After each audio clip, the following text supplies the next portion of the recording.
Hey everyone, thanks for joining us. We especially appreciate if you're watching us live and giving up a few minutes of your Saturday night. So today we're going to deal with foot pain and more specifically plantar fasciitis. It's scary how many people deal with this problem. I mean, a lot of people have foot pain, but especially plantar fasciitis. So just a quick rundown on what it is. On the bottom of our foot, basically, and you might not be able to see from here, but running from the very front of the heel all the way up to the knuckles but not up to the toes, we have a whole bunch of structures underneath the foot, a few muscles and tendons and ligaments, but the biggest thing that houses it all in there is the plantar fascia. And then when that gets inflamed, itis on the end of a word means that thing's inflamed. So that's what plantar fasciitis is. You know you've got it if it starts with some heel pain that just gets more sharp and spreads more along the foot, and it's especially worse first thing in the morning because overnight that fascia contracts and gets all tight. And so there's a couple of key mechanical things that go wrong that leads to plantar fasciitis. The first thing that happens is our calf muscle gets very, very tight and it yanks on that heel bone. So we have to deal with the calf muscle and stretch that out.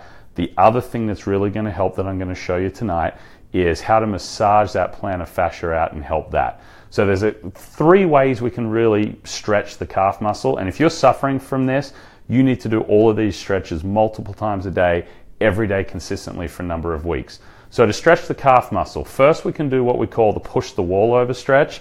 This is one where you lean up against the wall. You'll notice both my feet are facing straight ahead, both heels are on the ground, I'm not up on my toes like that, and you just lean, bend the front knee, keep the back leg straight, and I'm stretching this muscle back here. Like any stretch, you hold that for 30 seconds, then you can always switch around and do it that way and really lean into it to get that stretch. Always go to just about discomfort, but don't go to burning.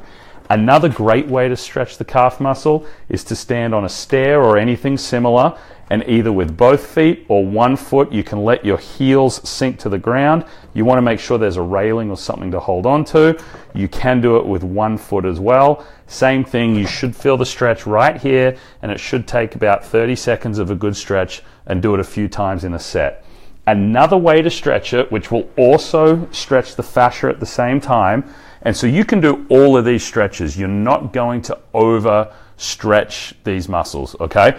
The next one, get a towel or a resistance band, hook it under our foot, stretch the toes towards you or the whole foot towards you, which will stretch the fascia. That will also stretch the calf muscle. Again, we do both sides, because even if you're suffering from plantar fasciitis on one side, I would always stretch both, because both sides are going to be tight and it's a matter of time before it kicks in on both. The next things we want to do are massage the bottom of the foot. A golf ball is best for this. It's better than a tennis ball. You want to start from just at the front of the heel, right where we have what's called the fat pad, and you can roll the whole middle of the foot up to, but don't go over those bones. Literally just rolling your foot on it. Start very gently. You don't want to push too hard on it because you'll bruise it, because it will feel good. It'll feel like a good pain, but if you do it too hard or for too long, then the next day you're going to be really, really sore. So you just want to make sure you get into all those little crevices in there. If you find a really sore spot, you can hold it still on that for a few seconds and then keep going, 1 to 2 minutes tops. Then we do the other foot. The other thing that's going to help that as well, and I would do both of these, freeze a full plastic water bottle, and then you can roll your foot on that as well. This one's not frozen, so it's going to give a bit more. Not only will that massage the foot, it's also going to help ice it, because you are going to be quite inflamed, especially at the end of the day. You can also actually sink your foot in a little ice bath, but this will help well. If you do those stretches every day, massaging the calf, working the bottom of that plantar fascia, and you do that consistently over a number of weeks, as well as these next two things I'm going to tell you, almost all of you will either clear or at least get a great decrease in symptoms of the plantar fasciitis.